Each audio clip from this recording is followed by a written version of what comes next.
ನಮಸ್ತೆ, this is master stroke classes Dharwad. ಇವತ್ತಿನ ಕ್ಲಾಸಲ್ಲಿ ನಾನು ಹೇಳ್ತಾ ಇರೋದು SSLC 2024 ಮತ್ತು 2025ಗೆ ಸಂಬಂಧಪಟ್ಟ ಹಂಗೆ ಮ್ಯಾಥಮೆಟಿಕ್ಸ್ ಸಬ್ಜೆಕ್ಟ್ನಲ್ಲಿ 4 ಮಾರ್ಕ್ಸಿನ ಕ್ವಶನ್ಸ್ ಯಾವೆಲ್ಲ ಚಾಪ್ಟರಿಂದ ಬರ್ತಾವೆ, ಆಮೇಲೆ 5 ಮಾರ್ಕ್ಸಿನ ಕ್ವಶನ್ ಯಾವೆಲ್ಲ ಚಾಪ್ಟರಿಂದ ಬರ್ತಾವೆ ಅನ್ನೋದನ್ನು ಡಿಸ್ಕಸ್ ಮಾಡೋಣ.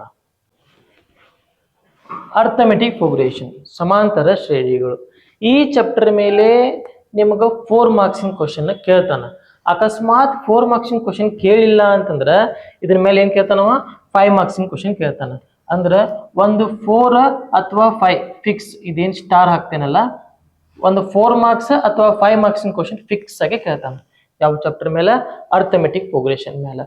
ಆಮೇಲೆ ಅದು ಯಾವ ರೀತಿ ಕೇಳ್ತಾನಂತಂದ್ರ ಅವ ಟೆಕ್ಸ್ಟ್ ಬುಕ್ ಒಳಗಿಂದ ಕೇಳಬೇಕು ಅಂತ ಏನಿಲ್ಲ. ಆ ಕಾನ್ಸೆಪ್ಟ್ ಅನ್ನ ಯೂಸ್ ಮಾಡಿಕೊಂಡು ಟೆಕ್ಸ್ಟ್ ಬುಕ್ ಬಿಟ್ಟು ಔಟ್ಸೈಡ್ ಕ್ವಶನ್ ಕೇಳಬಹುದು. ಸಮಾಂತರ ಶ್ರೇಣಿ, ಅರ್ಥಮೆಟಿಕ್ ಪ್ರೋಗ್ರೆಷನ್ ಕೇಳಿದಾನ, ಕೆಲವೊಂದು ಟೈಮ್ ಕೇಳಿದ ನಾವು.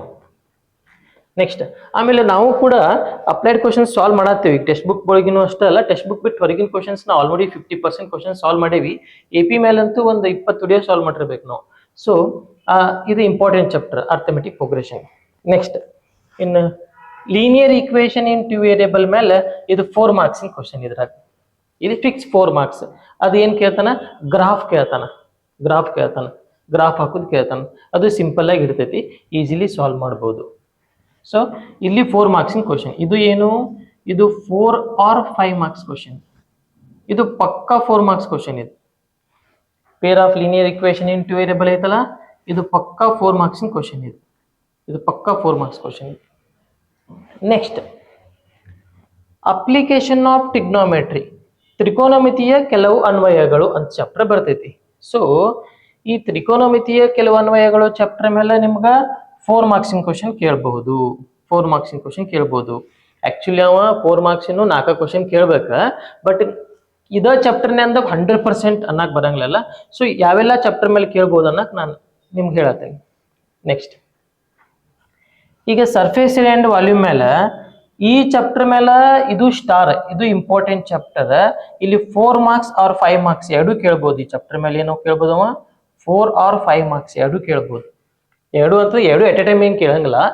4 ಮಾರ್ಕ್ಸಿನ ಕೇಳ್ತಾನ, ಇಲ್ಲ 5 ಮಾರ್ಕ್ಸಿಂದ ಕೇಳ್ತಾನ. ಅಂದ್ರೆ 4 ಮಾರ್ಕ್ಸಿನ ಕೇಳಿದ್ರೆ 5 ಮಾರ್ಕ್ಸ್ ಕೇಳಂಗಿಲ್ಲ, 5 ಮಾರ್ಕ್ಸ್ ಕೇಳಿದ ಅಂತಂದ್ರೆ 4 ಮಾರ್ಕ್ಸ್ ಒಳಗೆ ಕೇಳಂಗಿಲ್ಲ. ಸೊ ಎರಡರಾಗ ಒಂದ್ ಕಡೆ ಇದ್ದೇ ಇರ್ತೈತಿ. ಯಾವುದು? Surface area and volume chapter ಏನೈತಲ್ಲ, ಮೇಲ್ಮೈ ವಿಸ್ತೀರ್ಣಗಳು ಮತ್ತು ಘನಫಲಗಳು ಏನ್ ಚಾಪ್ಟರ್ ಐತಲ್ಲ, ಇದ್ರ ಮೇಲೆ 4 ಮಾರ್ಕ್ಸಿಂದ ತಪ್ಪಿದ್ರೆ 5 ಮಾರ್ಕ್ಸ್. ಇದು ಎರಡರಾಗ ಒಂದು ಕ್ವಶನ್ ಫಿಕ್ಸ್ ಇದ್ದ ಇರ್ತೈತಿ. ರೈಟ್. ಸೊ ಹಂಗಾರೆ ಇದಕ್ಕೂ ಸ್ಟಾರ್ ಆಗಿರ್ತೇನೆ. ಇದು ಇಂಪಾರ್ಟೆಂಟ್. ಇನ್ನು ಕ್ವಾಡ್ರಾಟಿಕ್ ಇಕ್ವೇಶನ್ ಮೇಲೆ ಕೆಲವೊಂದು ಟೈಮ್ 4 ಮಾರ್ಕ್ಸಿನ ಕೇಳ್ತಾನ, ಕೆಲವೊಂದು ಟೈಮ್ ಕೇಳಂಗಿಲ್ಲ. ಸೊ ಕೇಳಬಹುದು ಅನ್ನಕ ಇದು 4 ಮಾರ್ಕ್ಸಿಂದ ಅಷ್ಟ ಬರೀತೀನಿ. ಇದಕ್ಕೆ 4 ಮಾರ್ಕ್ಸಿನ ಕ್ವಶನ್ ಕ್ವಾಡ್ರಾಟಿಕ್ ಚಾಪ್ಟರ್ ಮೇಲೆ ಕೇಳಬಹುದು. ವರ್ಗ ಸಮೀಕರಣಗಳ ಚಾಪ್ಟರ್ ಮೇಲೆ 5 ಮಾರ್ಕ್ಸಿನ ಅಂತೂ ಆ ಚಾಪ್ಟರ್ ಮೇಲೆ ಏನ್ ಕೇಳಂಗಿಲ್ಲ. ಇನ್ನು triangle chapter, this is also very very important chapter. ಆಮೇಲೆ ಇದ್ರೊಳಗೆ ಯಾವ್ದು 4 ಮಾರ್ಕ್ಸಿನ ಕೇಳ್ತಾನ ಅಂತ ಆಲ್ರೆಡಿ ನಿಮಗೆ ಗೊತ್ತಿರುತ್ತೆ, ಥಿಯರಮ್. ಅವ ಥಿಯರಮ್ ಕೇಳ್ಬೋದು. ಸೊ ಇಲ್ಲಿ 4 ಮಾರ್ಕ್ಸಿಂದರ ಕೇಳ್ಬೋದು ಅಥವಾ 5 ಮಾರ್ಕ್ಸಿಂದರ ಥಿಯರಮ್ ಕೇಳ್ಬೋದು ಟ್ರಯಾಂಗಲ್ ಚಾಪ್ಟರ್ ಒಳಗ. ಅಕಸ್ಮಾತ್ ಸ್ಟೇಟ್ಮೆಂಟ್ ಏನಾರ ನಮಗ ಬರೆಯಕ್ ಕೊಟ್ಟ ಅಂತಂದ್ರ ಏನ್ ಕೇಳ್ತಾರ ಅವರು, ನಮಗ ಬರೆಯಕ್ ಕೊಟ್ಟಿದ್ರು ಅಂತಂದ್ರ 5 ಮಾರ್ಕ್ಸ್. ಸ್ಟೇಟ್ಮೆಂಟ್ ಅವ್ರ ಕೊಟ್ಟು ಥಿಯರಮ್ ಪ್ರೂವ್ ಮಾಡಕ್ ಹೇಳಿದ್ರು ಅಂತಂದ್ರ 4 ಮಾರ್ಕ್ಸಿಂದ, 4 ಅಥವಾ 5 ಮಾರ್ಕ್ಸ್ ಸ್ಟಾರ್ ಹಾಕ್ತೀನಿ. ಅಂದ್ರ ಎರಡರಾಗ ಒಂದ್ ಕಡೆ ಇದ್ದೇ ಇರ್ತೈತಿ. ಒಂದು 4 ಮಾರ್ಕ್ಸಿನ ಒಳಗರ ಬರ್ತೈತಿ, ಇಲ್ಲ 5 ಮಾರ್ಕ್ಸ್ ಒಳಗರ ಒಂದು ಕ್ವಶನ್ ಫಿಕ್ಸ್ ಬಂದ ಬರ್ತೈತಿ. ಅದು ಥಿಯರಮ್. ಇದಂತೂ ಫಿಕ್ಸ್ ಥಿಯರಮ್. ಇಲ್ಲಿ ಯಾವುದೇ ರೀತಿ ಕ್ವಶನ್ ಬರಂಗಿಲ್ಲ, ಇಲ್ಲಿ ಬರೋದು ಥಿಯರಮ್ ಬರ್ತೈತಿ. ನೆನ್ಪಿಟ್ಕೊಂಡ್ಬಿಡ್ರಿ, ಇಂಪಾರ್ಟೆಂಟ್. ಕೋಆರ್ಡಿನೇಟ್ ಜಾಮೆಟ್ರಿ ಯೂಸಲಿ 4 ಮಾರ್ಕ್ಸಿನು ಕೇಳಲ್ಲ, but in case by chance ಏನಾದ್ರು ನಿಮ್ಗೆ ಕ್ವಶನ್ ಪೇಪರ್ ಏನಾದ್ರು ಟ್ರಿಕ್ಕಿ ತೆಗಿಬೇಕು ಅನ್ಕೊಂಡಂಗೆ ಬರಬಾರ್ದು ಅಂತ ಏನಾರ ಇತ್ತು ಅಂತಂದ್ರೆ, ಸೊ ಇಲ್ಲಿ 4 ಮಾರ್ಕ್ಸಿಂದ ಕೇಳೋದು ಒಂದು 50% ಚಾನ್ಸ್ ಐತಿ. 4 ಮಾರ್ಕ್ಸಿಂಗ್ 50% ಚಾನ್ಸ್ ಅಂತ ಹೇಳತ್ತೆ. ಇನ್ನು next area related to circles ಒಳಗೆ ಆಲ್ಮೋಸ್ಟ್ 3 ಮಾರ್ಕ್ಸಿನ ಕ್ವಶನ್ ಕೇಳ್ತಾನ. ಇನ್ ಕೇಸ್ ಏನಾರ ಅಕಸ್ಮಾತ್ ನಾವೆಲ್ಲ 3 ಮಾರ್ಕ್ಸಿನ ಅಷ್ಟೇ ಓದ್ಕೊಂಡು ಹೋಗಿ ಹಣೆ ಬರ ಕೆಟ್ಟಿತ್ತು ಅಂತಂದ್ರೆ 4 ಮಾರ್ಕ್ಸಿನು ಕೇಳಬಹುದು. 4 ಮಾರ್ಕ್ಸಿನ ಕೇಳಬಹುದು. ಕೇಳ್ತಾನ ಅಂತ ನಂಗಲ್ಲ, ಕೇಳಬಹುದು.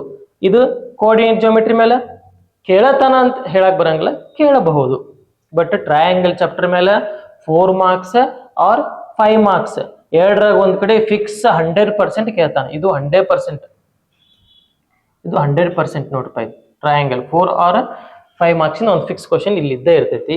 ಆಮೇಲೆ ಇದು ಎರಡು ಚರಾಕ್ಷರವುಳ್ಳ ರೇಖಾತ್ಮಕ ಸಮೀಕರಣಗಳು ಐತಲ್ಲ, linear equation in to variable, ಇಲ್ಲಿ 4 ಅಥವಾ 5 ಮಾರ್ಕ್ಸ್ ಒಂದು ಕ್ವಶನ್ ಫಿಕ್ಸ್ ಇದ್ದೇ ಇರ್ತೈತಿ.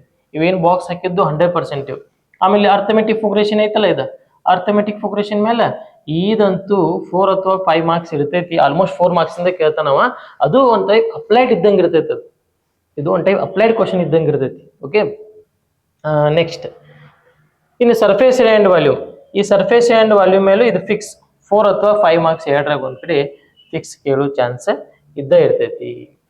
ಓಕೆ, ಸೊ ಇನ್ನು ಉಳಿಕಿದ್ದು ಏನಪ್ಪಾ ಅಂತ application of trigonometry almost 4 marks ಇಂದ ಕೇಳಿರ್ತಾನ. ಆಲ್ಮೋಸ್ಟ್ ಏನ್ ಕೇಳಿರ್ತಾನ, 4 ಮಾರ್ಕ್ಸ್ ಇಂದ ಕೇಳಿರ್ತಾನ ಅಪ್ಲಿಕೇಶನ್ ಆಫ್ ಟ್ರಿಗ್ನೋಮೆಟ್ರಿ. ಇದು ಇಂಪಾರ್ಟೆಂಟ್ ಚಾಪ್ಟರ್. ರೈಟ್. ಸೊ ಹಂಗಾರೆ ಈ 4 ಮಾರ್ಕ್ಸಿನ ಮತ್ತು 5 ಮಾರ್ಕ್ಸಿನ ಕ್ವಶನ್ ಈ ಚಾಪ್ಟರ್ ಇಂದ ನಾವು ಕೇಳಬಹುದು ಅಂತ ಹೇಳ್ಬೋದು. ರೈಟ್. ಸೊ ಹಂಗಾರೆ ನೆಕ್ಸ್ಟ್ ಏನ್ ಮಾಡೋಣ ಅಂತಂದ್ರೆ 2 ಮಾರ್ಕ್ಸಿನ ಯಾವ ಚಾಪ್ಟರ್ ಮೇಲೆ, 3 ಮಾರ್ಕ್ಸಿನ ಯಾವ ಚಾಪ್ಟರ್ ಮೇಲೆ ಅಂತಂದ್ರೆ ಹೇಳ್ತೇನೆ. ಅದಕ್ಕಿಂತ ಮುಂಚೆಗೆ ನೋಡ್ರಿ, ಈಗ ನಾವು ಈ ವಿಡಿಯೋ ಒಳಗ ಹೇಳಿದ್ದು ಈ ಚಾಪ್ಟರ್ ಮೇಲೆ ಕ್ವಶನ್ ಕೇಳ್ಬೋದು ಅಂತ ಹೇಳಿದ್ದೈತಿ. ಸೊ ನೆಕ್ಸ್ಟ್ ವಿಡಿಯೋ ಒಳಗ ಯಾವೆಲ್ಲ ಕ್ವಶನ್ ಕೇಳ್ಬೋದು, ಈಗ 4 ಮಾರ್ಕ್ಸಿಗೆ ಯಾವ ಟೈಪ್ ಕ್ವಶನ್ ಕೇಳ್ತಾನ AP ಒಳಗ, ಆಮೇಲೆ ಲೀನಿಯರ್ ಇಕ್ವೇಶನ್ ಟು ವೇರಿಯಬಲ್ ಒಳಗೆ ಯಾವ ಟೈಪ್ ಕ್ವಶನ್ ಕೇಳ್ತಾನ, ಆಮೇಲೆ ಸರ್ಫೇಸ್ ಆ್ಯಂಡ್ ವಾಲ್ಯೂಮ್ ಒಳಗೆ ಯಾವ ಟೈಪ್ ಕ್ವಶನ್ ಕೇಳ್ತಾನ, ಇದ್ರಾಗ ಯಾವ ಟೈಪ್ ಕ್ವಶನ್ ಕೇಳ್ತಾನ, ಆ ಕ್ವಶನ್ ಅನ್ನ ನೆಕ್ಸ್ಟ್ ವಿಡಿಯೋ ಒಳಗ ಎಕ್ಸ್ಪ್ಲೇನ್ ಮಾಡೋಣ ಅಂತ. ಆಮೇಲೆ ನಾವು ಇವಾಗ AP ಮೇಲೆ ಅಪ್ಲೈಡ್ ಕ್ವಶನ್ ಸಾಲ್ವ್ ಮಾಡೀವಿ. ಈ ಚಾಪ್ಟರ್ ಮೇಲೆ ಅಪ್ಲೈಡ್ ಕ್ವಶನ್ ಸಾಲ್ವ್ ಮಾಡೀವಿ. 2 ಚರಾಕ್ಷರಗಳ ರೇಖಾತ್ಮಕ ಸಮೀಕರಣಗಳು ಸಾಲ್ವ್ ಮಾಡೀವಿ. ಆಮೇಲೆ ನೆಕ್ಸ್ಟ್ ಕ್ವಾಡ್ರಾಟಿಕ್ ಇಕ್ವೇಶನ್ ಮೇಲೆ ಸಾಲ್ವ್ ಮಾಡೀವಿ. ಆಮೇಲೆ ನೆಕ್ಸ್ಟ್ ಇವಾಗ ಸಾಲ್ವ್ ಮಾಡಕತ್ತಿದ್ದು ಯಾವ ಚಾಪ್ಟರ್ ಮೇಲೆ ಸಾಲ್ವ್ ಮಾಡತ್ತೀವಿ ಅಂತಂದ್ರೆ ಅಪ್ಲಿಕೇಶನ್ ಆಫ್ ಟ್ರಿಗ್ನೋಮೆಟ್ರಿ ಮತ್ತು ಟ್ರಿಗ್ನೋಮೆಟ್ರಿ ಮೇಲೆ ಅಪ್ಲೈಡ್ ಕ್ವಶನ್ಸ್ ಅನ್ನ ಸಾಲ್ವ್ ಮಾಡತ್ತೀವಿ. ಓಕೆ, ಸೊ ಇದನ್ನ ಗಮನದಾಗ ಇಟ್ಕೋರಿ. ಸೊ ವಿದ್ಯಾರ್ಥಿಗಳೇ, ನೀವೇನಾದ್ರೂ 100ಕ್ಕೆ 100 ಅಂಕಗಳನ್ನ ಗಳಿಸಬೇಕು ಅನ್ನೋದು ನಿಮ್ಮ ಮನಸ್ಸೊಳಗೆ ಇತ್ತು ಅಂತಂದ್ರೆ ಬರೀ ಟೆಕ್ಸ್ಟ್ ಬುಕ್ಕಿಗೆ ಅಷ್ಟೇ ಸೀಮಿತವಾಗದೆ ಟೆಕ್ಸ್ಟ್ ಬುಕ್ ಕಾನ್ಸೆಪ್ಟ್ ಅನ್ನ ಅರ್ಥ ಮಾಡ್ಕೋರಿ, ಬಯಾಟ್ ಹಾಕಕ್ ಹೋಗ್ಬೇಡ್ರಿ. ಆ ಕಾನ್ಸೆಪ್ಟ್ ಅರ್ಥ ಮಾಡ್ಕೊಂಡು ಇನ್ನೂ ಎಕ್ಸ್ಟ್ರಾ ಕ್ವಶನ್ ಸಾಲ್ವ್ ಮಾಡ್ರಿ.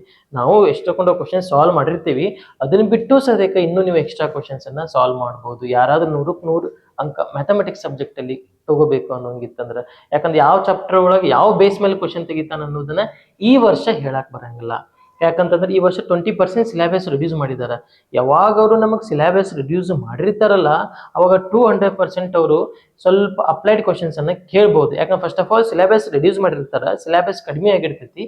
ಸೊ ಅಂದಮೇಲೆ ಅವ್ರು ಅಪ್ಲೈಡ್ ಕ್ವಶನ್ಸ್ ಕೇಳ್ಬೋದು, ಕೇಳೋದೇನು ತಪ್ಪೇನಲ್ಲ. ಸೊ ಓಕೆ, ನೀವು ಇನ್ನೂ ಹೆಚ್ಚಿನ ಸ್ಟಡಿ ಮಾಡ್ಕೊರಿ. Thank you.